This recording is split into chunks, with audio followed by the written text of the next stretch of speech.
नमस्कार मेरे प्यारे साथियों, मैं आप सभी का स्वागत करता हूं आपके अपने YouTube channel SSC solutions with अनुज।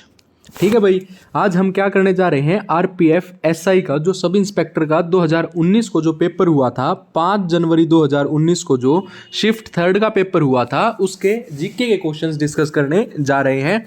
देखो, हमने पहली शिफ्ट और दूसरी शिफ्ट के क्वेश्चंस डिस्कस कर लिए हैं, आज हम करने जा रहे हैं शिफ्ट थर्ड के।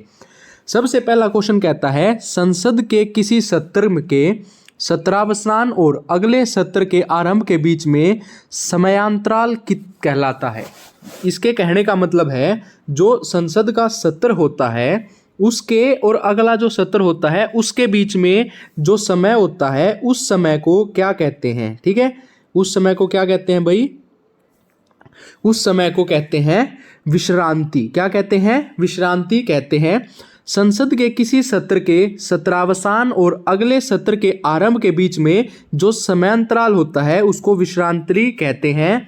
भारतीय संविधान के अनुच्छेद 79, कौन सा अनुच्छेद है याद रखना, आर्टिकल 79 के अंतर्गत संसद का उल्लेख है। आर्टिकल 79 पूछा जाए आपसे, संसद मतलब पार्लियामेंट, अगर आपसे पार्लियामेंट का आर्टिकल पूछा जाए तो आर्टिकल 79। ठीक है, संसद का गठन कैसे होता है? राष्ट्रपति एवं दोनों सदनों से मिलकर होता है। संसद मतलब पार्लियामेंट में 3 होते हैं, कौन कौन? लोकसभा, राज्यसभा और प्रेसिडेंट। तीनों क्या होते हैं? पार्लियामेंट में होते हैं, जिनके नाम क्रमशः राज्यसभा, लोकसभा और राष्ट्रपति होते हैं। भारतीय संविधान के अनुच्छेद 85 के अंतर्गत राष्ट्रपति को संसद का अधिवेशन बुलाने तथा सत्रावसान की घोषणा करने का अधिकार है। ठीक है, किसको अधिकार है? राष्ट्रपति को अधिकार है। ठीक है भाई। उसके बाद आता है question number second. Question number second क्या कहता है? क्वेश्चन नंबर सेकंड कहता है, जो संयुक्त राज्य अमेरिका है, जो यूएसए है, और यूरोप के बाहर ओलंपिक खेल पहली बार किस स्थान पर हुए थे? तो ये हमारे कहाँ पे हुए थे? मेलबोर्न, ऑस्ट्रेलिया में हुए थे। कहाँ पे हुए थे? मेलबोर्न, ऑस्ट्रेलिया में। संयुक्त राज्य अमेरिका और यूरोप के बाहर पहली बार जो मेलबोर्न, ऑस्ट्रेलिया शहर में 1956 को कब हुए थे? 1956 में ग्रीष्मकालीन ओलंपिक खेल का आयोजन हुआ। यह दक्षिणी गोलार्ध में आयोजित होने वाला पहला ओलंपिक खेल है। आपने याद रखना है, अगर ये क्वेश्चन दोबारा रिपीट हो जाता है कि यूएसए और यूरोप के बाहर पहली बार ओलंपिक खेल कहाँ हुए थे, तो मेलबोर्न, ऑस्ट्रेलिया में हुए थे। उसके बाद आता है question number third. Question number third क्या कहता है? क्वेश्चन नंबर थर्ड कहता है कि भारत की जनगणना कितने वर्षों के अंतराल पर की जाती है? तो जो सेंसस है, सेंसस जो है वो कितने वर्षों के अंतराल पर किया जाता है? 10 वर्षों के अंतराल पर किया जाता है। ठीक है, एक बार इसका वो पढ़ लेते हैं, 1 मिनट रुकना।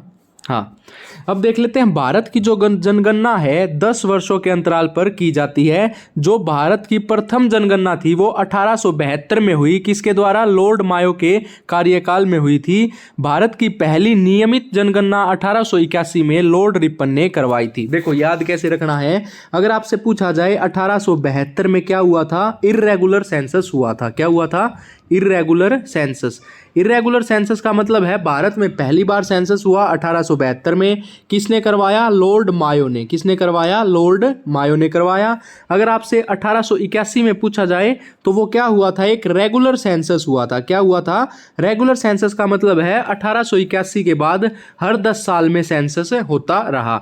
जो लास्ट सेंसस हुआ था वो 2021 में, उससे पहले हुआ था वर्ष 2011 की जनगणना। भारत की 15वीं जनगणना थी। कौन सी थी? 15 थी, क्योंकि स्टार्ट कब हुआ? 1881 में। अगर आपसे पूछा जाए आफ्टर इंडिपेंडेंस, भारत की आज़ादी के बाद कौन सी थी? 7वीं थी। क्यों? 1947 के बाद से यह 7वीं जनगणना थी। स्वतंत्र भारत की 7वीं जनगणना थी।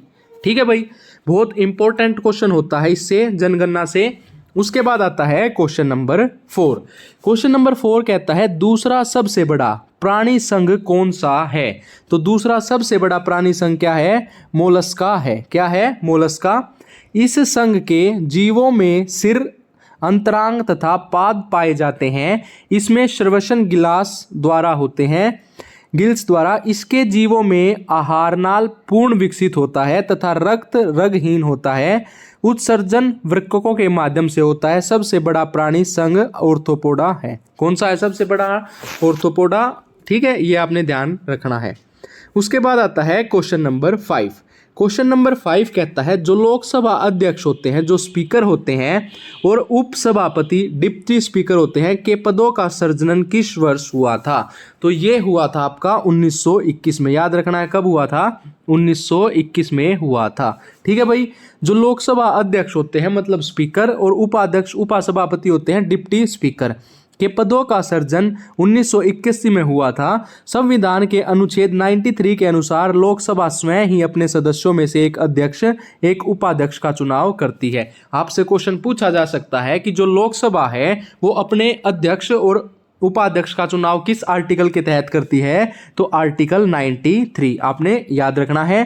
अध्यक्ष उपाध्यक्ष को तथा उपाध्यक्ष अध्यक्ष को अपना इस्तीफा देता है, मतलब क्रॉस है।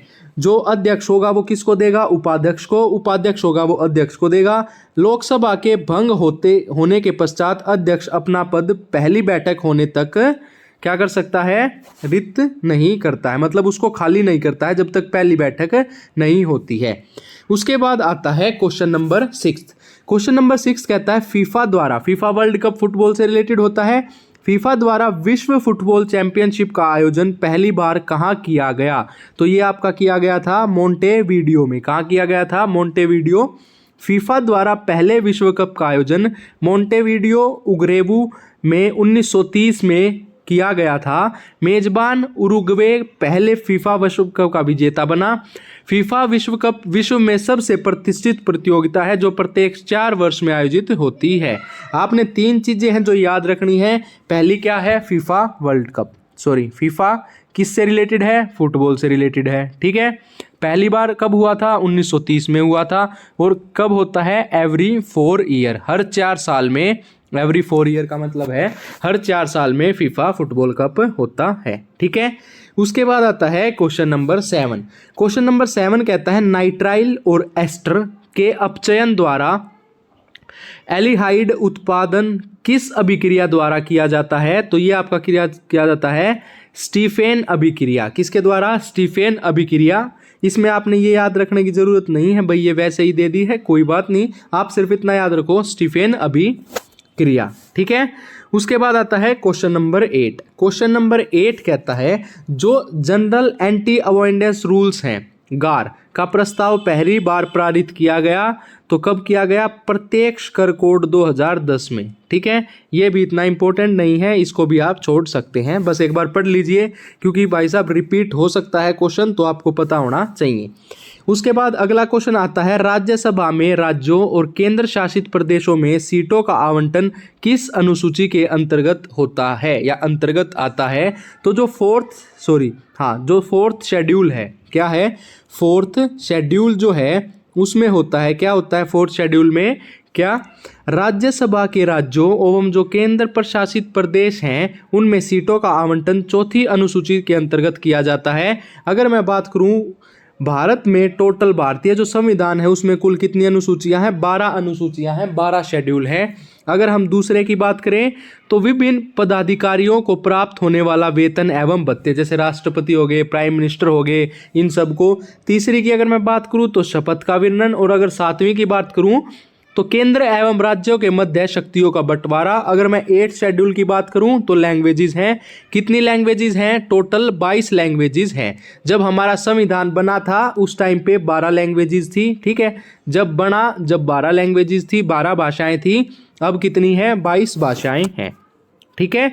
उसके बाद आता है क्वेश्चन नंबर 10वां क्वेश्चन कहता है जो सर्वोच्च न्यायालय है वो किस अनुच्छेद के तहत रिट जारी करता है? तो आर्टिकल 32 के तहत रिट जारी करता है सुप्रीम कोर्ट। क्या जारी करता है? रिट जारी करता है। टोटल 5 रिट होती हैं, हैबस कॉर्पस, ये सब। ठीक है। आपने ध्यान रखना है सुप्रीम न्यायालय सुप्रीम कोर्ट अनुच्छेद 32 के अंतर्गत रिट जारी करता है। अनुच्छेद 32 के तहत उपबंधित संवैधानिक उपचारों का अधिकार एवं अत्यंत महत्वपूर्ण मूल अधिकार है जो डॉक्टर भीमराव अंबेडकर हैं। उन्होंने इसे भारतीय संविधान का हृदय और आत्मा कहा था।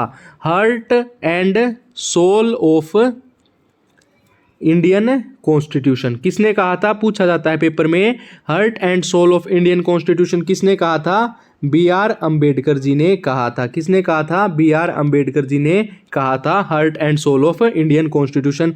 किसे कहा था, आर्टिकल 32 को कहा था। 5 रीट बताई थी मैंने, कौन सी होती हैं, बंदी प्रत्यक्षीकरण, परमादेश, प्रतिषेध, उत्प्रेषण और अधिकार परीक्षा। अगर मैं बात करूं हाई कोर्ट की, तो हाई कोर्ट रिट जारी कौन से आर्टिकल के तहत करता है, आर्टिकल 226 के तहत। और अगर हम सुप्रीम कोर्ट की बात करें तो आर्टिकल 32 के तहत रिट जारी करता है। ठीक है, उसके बाद है क्वेश्चन नंबर 11। क्वेश्चन नंबर 11 कहता है मोनिजाइट मिट्टी में कौन सा खनिज प्रचुर मात्रा में पाया जाता है, तो ये पाया जाता है मोनिजाइट मिट्टी में थोरियम पाया जाता है। ठीक है, मोनाजाइट मिट्टी में क्या पाया जाता है, थोरियम जो है वो प्रचुर मात्रा में पाया जाता है। मोनिसाइड मिट्टी में थोरियम खनिज प्रचुर मात्रा में पाया जाता है। थोरियम एवं रेडियोथर्मिक तत्व है। मोनिजाइट भारत में केरल के समुद्री तट पर पाई जाने वाली रेत में मिलता है। ठीक है, उसके बाद है क्वेश्चन नंबर 12। क्वेश्चन नंबर 12 कहता है कि जूडो के खेल में डैन का क्या अर्थ है, तो डैन का अर्थ है मालिक। जो जूडो का खेल होता है उसमें डैन का अर्थ होता है मालिक। जूडो जो है वो जापान देश का राष्ट्रीय खेल है।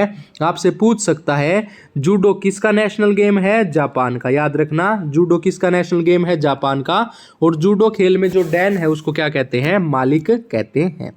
ठीक है, उसके बाद आता है क्वेश्चन नंबर 13। क्वेश्चन नंबर 13 कहता है जो विक्टोरिया झील है निम्न में से किस महाद्वीप में स्थित है, तो विक्टोरिया झील जो है वो अफ्रीका में स्थित है। ठीक है भाई, विक्टोरिया झील अफ्रीका महाद्वीप में स्थित है। यह अफ्रीका की सबसे बड़ी झील है। 2 चीजें याद रखनी है, कौन सी, विक्टोरिया कहाँ पे है, अफ्रीका में, और अफ्रीका की सबसे बड़ी झील है। इस झील से विषुववृत्त रेखा गुजरती है, अतः विश्व की सबसे बड़ी उष्णकटिबंधीय झील है। विक्टोरिया झील युगांडा, तंजानिया, केन्या की सीमा बनाती है। यह विश्व की मीठे पानी की दूसरी बड़ी झील है। और अगर मैं प्रथम मीठे पानी की झील की बात करूं तो सुपीरियर झील है, सुपीरियर लेक है। ठीक है, उसके बाद आता है क्वेश्चन नंबर 14। क्वेश्चन नंबर 14 कहता है जो शब्द है डेड बॉल, शब्द क्या है, डेड बॉल, निम्न में से किस खेल से संबंधित है, तो सभी को पता है क्रिकेट से संबंधित है। ठीक है, शब्द डेड बॉल क्रिकेट खेल से संबंधित है। डेड बॉल क्रिकेट में अंपायरों द्वारा उपयोग किया जाने वाला शब्द है। यह तब दिया जाता है जब बल्लेबाज या गेंदबाज की टीम तैयार नहीं होती, लेकिन फिर भी गेंदबाज गेंदबाजी करता है। एक बल्लेबाज डेड बॉल को हिट नहीं कर सकता है। ठीक है भाई, उसके बाद है क्वेश्चन नंबर 15। क्वेश्चन नंबर 15 कहता है कि जो क्रिस्टल जालक में बिंदु दोष फ्रैंकल दोष का एक प्रकार है, इसे और किस नाम से जाना जाता है। आपसे क्वेश्चन पूछा गया है जो क्रिस्टल जालक है में बिंदु दोष फ्रैंकल दोष का एक प्रकार है, उसे किस नाम से जाना जाता है, तो विस्थापन दोष के नाम से जाना जाता है। किस नाम से जाना जाता है, विस्थापन दोष के नाम से जाना जाता है। क्रिस्टल जालक में बिंदु दोष फ्रैंकल दोष का एक प्रकार है, इसे विस्थापन दोष के नाम में जाना जाता है। फ्रैंकल दोष आयनिक दोषों द्वारा दिखाया जाता है, जहां जाली में एक छोटा आयन पर एक दयानन विस्थापित है। ठीक है भाई, ये जोल जाल तो अजीब से ही है। उसके बाद है क्वेश्चन नंबर 16। विसर्पी नदी, लगातार अपना मार्ग बदलने वाली नदी को क्या कहते हैं, विसर्पी नदी कहते हैं। याद रखना, क्वेश्चन पूछ ले भाई, क्या भरोसा। लगातार अपना मार्ग बदलने वाली नदी क्या कहलाती है, विसर्पी नदी कहलाती है। के बहाव क्षेत्र में आने वाला क्षेत्र बाद में किस रूप में विकसित होते हैं, तो ये देख लीजिए, ये आपका आंसर हो जाएगा ऑप्शन नंबर बी, ओकस्बो झील। क्या होते हैं, ओकस्बो झील। विसर्पी नदी मतलब लगातार अपना मार्ग बदलने वाली नदी। के बहाव क्षेत्र में आने वाले क्षेत्र बाद में ओक्सको झील मतलब गोखुर झील या छांडन झील के रूप में विकसित होती है। ठीक है, उसके बाद है क्वेश्चन नंबर 17। यूरोप की सबसे लंबी नदी कौन सी है, तो ये है वोल्गा। याद रखना है, यूरोप की सबसे लंबी नदी वोल्गा। कैसे याद रखोगे, वोल्गा, वो बोलेगा मतलब वो सबसे बड़ा है, इसलिए सिर्फ वही बोलेगा, तो वोल्गा जो है सबसे बड़ी। यूरोप की सबसे लंबी नदी वोल्गा है। वोल्गा और यूराल नदियां कैस्पियन सागर में गिरती हैं। यूराल नदी एशिया और यूरोप की सीमा बनाती है। निपर, निस्तर, डॉन, डैन्यूब नदियां काला सागर में गिरती हैं। डैन्यूब नदी यूरोप की दूसरी सबसे बड़ी नदी है। फर्स्ट पे पूछी जाए वोल्गा, दूसरी पे पूछी जाए डैन्यूब। ठीक है, दूसरी पे कौन सी है? डैन्यूब। ठीक है भाई। उसके बाद है क्वेश्चन नंबर 18। क्वेश्चन नंबर 18 कहता है दक्षिण भारतीय भाषाएं किस भाषा समूह से संबंधित हैं? तो ये आपकी द्रविड़ भाषा समूह से संबंधित हैं। दक्षिण भारतीय भाषाएं द्रविड़ भाषा समूह से संबंधित हैं। दक्षिण भारत की 4 प्रमुख भाषाएं हैं कन्नड़, तमिल, तेलुगु और मलयालम। कौन सी हैं? कन्नड़, तमिल, तेलुगु, मलयालम। उसके बाद सबसे इंपॉर्टेंट क्वेश्चन है भाई, बहुत पेपरों में पूछा गया है, विनोबा भावे। विनोबा भावे द्वारा शुरू किए गए भूदान ग्रामदान आंदोलन को और किस नाम से जाना जाता है? तो रक्त रहित क्रांति के नाम से जाना जाता है। विनोबा भावे द्वारा शुरू किए गए भूदान ग्रामदान आंदोलन को रक्त रहित क्रांति के नाम से जाना जाता है। यह आंदोलन वर्ष 1991 में, याद रखना कब हुआ था? 1991 में विनोबा भावे द्वारा शुरू किया गया एक सामाजिक राजनीतिक आंदोलन था। इस आंदोलन का उद्देश्य धनी जमींदारों को भूमिहीन किसानों को अपनी भूमि का हिस्सा दान करने के लिए राजी करना था। ठीक है। उसके बाद है क्वेश्चन नंबर 20। दक्षिण अफ्रीका के खुले हुए विस्तृत क्षेत्र क्या कहलाते हैं? तो वो कहलाते हैं वेल्स। क्या कहलाते हैं? वेल्स कहलाते हैं। दक्षिण अफ्रीका के खुले हुए विस्तृत क्षेत्र वेल्स कहलाते हैं। वेल्स शीतोष्ण कटिबंधीय जलवायु के घास के मैदान हैं। वेल्ड एक उपजाऊ क्षेत्र है जो मक्का उत्पादन के लिए प्रसिद्ध है। अब एक बार देख लेते हैं। डाउन्स ऑस्ट्रेलिया, प्रियरीज उत्तरी अमेरिका और पंपास अर्जेंटीना एवं ब्राजील। ठीक है। उसके बाद है क्वेश्चन नंबर 21। क्वेश्चन नंबर 21 कहता है वेग में हुए परिवर्तन को समयांतराल से विभाजित करने पर प्राप्त परिवर्तन क्या कहलाता है? तो वो औसत त्वरण कहलाता है। वेग में हुए परिवर्तन को समय अंतराल से विभाजित करने पर प्राप्त परिवर्तन औसत त्वरण कहलाता है। किसी वस्तु के वेग के परिवर्तन की समय दर को वस्तु का त्वरण कहा जाता है। उसके बाद है क्वेश्चन नंबर 22। भक्ति आंदोलन में शैव संप्रदाय को क्या कहा जाता है? क्वेश्चन नंबर 22 कहता है जो भक्ति आंदोलन है उसमें शैव संप्रदाय को नयनार कहा जाता है। 7वीं और 9वीं शताब्दी के दौरान नयनार ने दक्षिण भारत में धार्मिक आंदोलन का नेतृत्व किया। बस इतना ही याद रखना है। उसके बाद आता है क्वेश्चन नंबर 23। 23 क्वेश्चन कहता है प्रसिद्ध पुस्तक किताबुल हिंद की रचना किसने की? तो अल-बरूनी जो थे उन्होंने किताबुल हिंद की रचना की थी। प्रसिद्ध पुस्तक किताबुल हिंद की रचना अल-बरूनी ने की थी। अल-बरूनी ने सर्वप्रथम भारतीय संस्कृत का अध्ययन किया था। अल-बरूनी जो है वो महमूद गजनवी के साथ भारत आया था। 2 क्वेश्चन बनते हैं। पहला क्वेश्चन प्रसिद्ध पुस्तक किसने लिखी?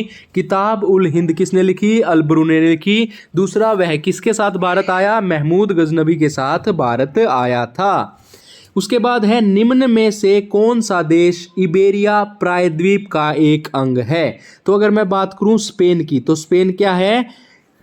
इबेरिया प्रायद्वीप का एक अंग है। स्पेन देश इबेरिया प्रायद्वीप का एक अंग है। स्पेन यूरोपीय महाद्वीप के दक्षिण पश्चिमी भाग में स्थित है। इबेरिया प्रायद्वीप के अंतर्गत स्पेन, पुर्तगाल, ओंड्रा और जिब्राल्टर आते हैं। ठीक है। उसके बाद आता है बच्चों क्वेश्चन नंबर 25। उपभोक्ता मूल्य सूचकांक किसके द्वारा जारी किया जाता है? तो ये किया जाता है केंद्रीय सांख्यिकीय कार्यालय के द्वारा किया जाता है। ठीक है। क्वेश्चन नंबर 26 कहता है निम्न में से कौन सा उपकरण पास्कल के नियम पर आधारित है? साइंस का क्वेश्चन, फिजिक्स का। पास्कल का नियम तो कौन सा है? Hydraulic lift. जो हाइड्रोलिक लिफ्ट है वो किस पर आधारित है? पास्कल के नियम पर आधारित है। हाइड्रोलिक लिफ्ट उपकरण पास्कल के नियम पर आधारित है। पास्कल नियम के अनुसार एक सीमित तरल पर लगाया गया बाहरी स्थैतिक दबाव सभी दिशाओं में पूरे तरल में समान रूप से वितरित या प्रसारित होता है। उसके बाद है भाई साहब क्वेश्चन नंबर 27। ये कहता है सैनिक कानून भारतीय संविधान के किस अनुच्छेद के अंतर्गत संरक्षित है? तो जो सैनिक कानून है वो आर्टिकल 34 के अंतर्गत आता है। ठीक है, सैनिक कानून भारतीय संविधान, देखो 32 के अंतर्गत क्या आता है, रिट्स। अभी मैंने ऊपर बताया था सुप्रीम कोर्ट्स की जो रिट्स हैं वो किसकी आती हैं, आर्टिकल 32। इसको क्या कहा जाता है, heart and soul of Indian constitution. अगर हम बात करें आर्टिकल 34 की, तो सैनिक कानून भारतीय संविधान के अनुच्छेद 34 के अंतर्गत संरक्षित है। इस अनुच्छेद के अंतर्गत किसी क्षेत्र में मार्शल लॉ लागू होता है तो उस क्षेत्रों में मौलिक अधिकारों पर प्रतिबंध लगाया जा सकता है। मौलिक अधिकारों के हनन के आधार पर इस अधिनियम को न्यायालय में चुनौती नहीं दी जा सकती। ठीक है, क्वेश्चन नंबर 28 आता है, निम्न खेलों में से कौन सी कूदने की प्रतियोगिता नहीं है। तो कौन सी नहीं है भाई, इसमें आपका तैराकी हो जाएगा। ठीक है, सॉरी तैराकी नहीं होगा भाई, लघु दौड़ जो है वो कूदने की प्रतियोगिता नहीं है। दौड़ 4 प्रकार की होती है, स्प्रिंट या लघु दौड़, मध्य दूरी की दौड़, लंबी दूरी की दौड़ और बाधा दौड़ एवं रिले दौड़। ठीक है, उसके बाद है टेबल टेनिस के खेल से निम्न में से कौन सा कौशल संबंधित नहीं है। टेबल टेनिस से टी संबंधित नहीं है। टी पॉइंट फुटबॉल में होता है शायद, टेबल टेनिस के खेल से टी कौशल संबंधित नहीं है। टेबल टेनिस खेल का जन्मदाता इंग्लैंड है। इंटरनेशनल टेबल टेनिस एसोसिएशन की स्थापना 1926 में की गई थी, याद रखना है। ठीक है, WPI मतलब थोक मूल्य सूचकांक किसके द्वारा प्रकाशित किया जाता है, तो ये वित्तीय सलाहकार कार्यालय के द्वारा प्रकाशित किया जाता है। उसके बाद है क्वेश्चन नंबर 31।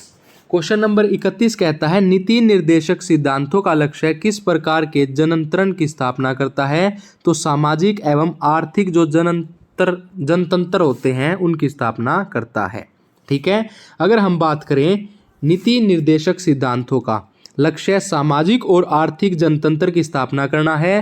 राज्यों के नीति निर्देशक सिद्धांत का वर्णन संविधान के भाग 4 पार्ट 4 अनुच्छेद 36 से 51 तक किया गया है। इसे आयरलैंड के संविधान से लिया गया है। भारत के संविधान में कल्याणकारी राज्य की संकल्पना का समावेश राज्य के डैश डैश डैश नहीं पढ़ना। देखो 3 चीजें याद रखनी है, कौन सा है, भाग 4 है, आर्टिकल 36 से 51 है, कहाँ से लिया गया है, आयरलैंड के संविधान से लिया गया है। इंपॉर्टेंट है, ध्यान रखिएगा। उसके बाद आता है क्वेश्चन नंबर 32 कहता है, निम्न में से भारत के किन 2 राज्यों में भूतापीय ऊर्जा से संबंधित प्रयोगात्मक परियोजनाएं स्थापित की गई हैं। तो ये की गई हैं हिमाचल प्रदेश और जम्मू और कश्मीर। हिमाचल प्रदेश और जम्मू और कश्मीर। उसके बाद है घोड़ों को दागने की प्रथा निम्न में से किसके द्वारा शुरू की गई। तो जो घोड़े हैं उनको दागने की प्रथा किसके द्वारा शुरू की गई, अलाउद्दीन खिलजी के द्वारा। घोड़ों को दागने की प्रथा अलाउद्दीन खिलजी के द्वारा शुरू की गई थी। अलाउद्दीन के बचपन का नाम अली गुशाशप था। अलाउद्दीन खिलजी ने सेना को नगद वेतन देने एवं स्थायी सेना की नींव रखी। इसने व्यापारियों में बेईमानी रोकने के लिए कम तोलने वाले व्यक्ति के शरीर से मांस काट लेने का आदेश दिया। इससे अपने शासनकाल में मूल्य नियंत्रण प्रणाली को दृढ़ता से लागू किया। ठीक है, उसके बाद है क्वेश्चन नंबर 34। क्वेश्चन नंबर 34 कहता है, संशोधित कैथोड किरण ट्यूब में धनाभिषेक कण कहलाते हैं। क्या कहलाते हैं, कैनाल किरणें। क्या कहलाते हैं, कैनाल किरणें। और जो कैनाल किरणों का एनोड किरणों भी कहा जाता है। कैनाल किरणों को क्या कहा जाता है, एनोड किरणें भी कहा जाता है। ठीक है, उसके बाद है क्वेश्चन नंबर 35। क्वेश्चन नंबर 35 कहता है, सिलसिला शब्द का संबंध किससे है। तो इसका संबंध है सूफी संप्रदाय से। जो सिलसिला है उसका संबंध सूफी संप्रदाय से है। सिलसिला शब्द का संबंध सूफी संप्रदाय से है। सिलसिला का अर्थ एक श्रृंखला जो गुरु और शिष्य के मध्य सतत कड़ी का प्रतीक है। चिश्ती सिलसिला भारत में ख्वाजा मुआउद्दीन चिश्ती द्वारा स्थापित किया गया। और जो सुरहावर्दी सिलसिला है की स्थापना शेख किसने की थी, शिहाबुद्दीन सुरहावर्दी ने की थी। उसके बाद है क्वेश्चन नंबर 36। गोलाकार शेल के भीतर किसी कण पर लगने वाला गुरुत्वाकर्षण बल डैश कहलाता है। तो 0 शून्य बल कहलाता है। जो गोलाकार शेल के भीतर किसी कण पर लगने वाला गुरुत्वाकर्षण बल शून्य होता है। वस्तुओं के एक दूसरे को आकर्षित करने की प्रवृत्ति को गुरुत्वाकर्षण कहते हैं। अनंत द्रव्यमान और अनंत घनत्व के कारण ब्लैक होल में गुरुत्वाकर्षण अनंत है। ठीक है भाई। उसके बाद है क्वेश्चन नंबर 37। 37 कहता है जो तना है, तने अथवा शाखाओं पर पत्तियों की व्यवस्था क्या कहलाती है? तो वो क्या कहलाती है? फाइलोटैक्सी। क्या कहलाती है? फाइलोटैक्सी। जो तना होता है, जो शाखाएं होती हैं, उस पर जो पत्तियों की व्यवस्था है उसको क्या कहते हैं? फाइलोटैक्सी कहलाती है। ऐसे पौधे जिनमें केवल एक पौधे पर केवल एक पत्ती होती है तो उसे कुंडली पत्ती व्यवस्था कहा जाता है। याद रखना, सिर्फ एक पत्ती होगी तो क्या कहेंगे? कुंडली पत्ती व्यवस्था। मद्रास और बॉम्बे, देखो इंपॉर्टेंट क्वेश्चन है। मद्रास और बॉम्बे का विकेंद्रीकरण किस अधिनियम द्वारा किया गया था? तो जो 1861 का अधिनियम था उसके द्वारा किया गया था। अब पढ़ लेते हैं। मद्रास और बॉम्बे का विकेंद्रीकरण भारतीय परिषद अधिनियम 1861 द्वारा किया गया। इस अधिनियम के द्वारा भारत में संवैधानिक विकास का सूत्रपात किया गया। इस अधिनियम द्वारा केंद्रीय कार्यकारिणी के सदस्यों की संख्या 4 से बढ़ाकर 5 कर दी गई। ये आपने सिर्फ इतना याद रखना है, इस अधिनियम के माध्यम से जो वॉइसरॉय लॉर्ड कनिंग थे उन्होंने भारत में विभागीय प्रणाली की शुरुआत की। सिर्फ इतना याद रखना है, किसकी शुरुआत की थी? विभागीय प्रणाली की शुरुआत की थी। उसके बाद है FSDC की स्थापना निम्न में से किसको प्रतिस्थापित करने के लिए हुई? ठीक है भाई, ये क्वेश्चन पूछा गया था। FSDC की स्थापना निम्न में से किसको प्रतिस्थापित करने के लिए हुई थी? तो ये हुई थी पूंजी बाजार पर उच्च स्तरीय कमेटी को। ठीक है। उसके बाद आता है क्वेश्चन नंबर 40। क्वेश्चन नंबर 40 कहता है करदाताओं पर उनकी सवैतनिकता अनुसार लगने वाले प्रो पुअर गरीबों के हित में कर कौन सा है? तो वो कौन सा कर है? प्रगतिशील कराधान। कौन सा है? करदाताओं पर उनकी सवैतनिकता अनुसार लगने वाला प्रो पुअर गरीबों के हित में कर प्रगतिशील कराधान कर है। प्रगतिशील कराधान से तात्पर्य क्या है? यदि किसी व्यक्ति की आय में वृद्धि हो तो उसके कर में भी वृद्धि होगी। ठीक है, ये उसके बाद आता है क्वेश्चन नंबर 41। क्वेश्चन नंबर 41 कहता है निम्न में से किस त्योहार को रंगों का त्योहार कहा जाता है? तो आप सभी जानते हैं जो होली है उसे क्या कहा जाता है? रंगों का त्योहार कहा जाता है। होली को रंगों का त्योहार कहा जाता है। यह हिंदू धर्म का एक बड़ा पर्व है। होली को हिंदुओं के फागुन मास में पूर्णिमा के दिन मनाया जाता है। यह त्योहार अहंकार पर आस्था और विश्वास का प्रतीक है। ठीक है भाई। उसके बाद आता है क्वेश्चन नंबर 42। क्वेश्चन नंबर 42 कहता है जो राष्ट्रीय महिला आयोग है उसकी स्थापना कब हुई थी? तो उसकी स्थापना हुई थी 1992 में। राष्ट्रीय महिला आयोग की स्थापना संसद द्वारा 1990 में पारित जो अधिनियम के तहत जनवरी 1992 में गठित एक संवैधानिक निकाय है। देखो 1992 में हुई थी। यह संवतः संज्ञान के आधार पर महिलाओं के संवैधानिक हितों और उनके लिए कानूनी सुरक्षा उपायों को लागू कराती है। आयोग की पहली प्रमुख सुश्री जयंती पटनायक थी। ठीक है। उसके बाद आता है क्वेश्चन नंबर 43। क्वेश्चन नंबर 43 कहता है निम्न में से किस नृत्य शैली को पूर्व की गाथा के रूप में जाना जाता है? तो अगर मैं बात करूं कथकली की तो उसको क्या जाना जाता है? पूर्व की गाथा के रूप में जाना जाता है। अगर हम बात करें मोहिनीअट्टम की तो ये कहाँ का है? केरला का। ठीक है। अगर मैं बात करूं कथकली ये भी आपका केरला का है। अगर हम बात करें कथक तो ये यूपी का है। और कुचिपुड़ी की अगर मैं बात करूं तो ये आपका आंध्र प्रदेश का है। कुचिपुड़ी की बात करें तो आंध्र प्रदेश का। ठीक है, चारों याद रखना। उसके बाद है कथकली नृत्य शैली को पूर्व की गाथा के रूप में जाना जाता है। यह केरल का एक नृत्य है। यह 8 भारतीय शास्त्रीय नृत्यों रूपों में से एक है।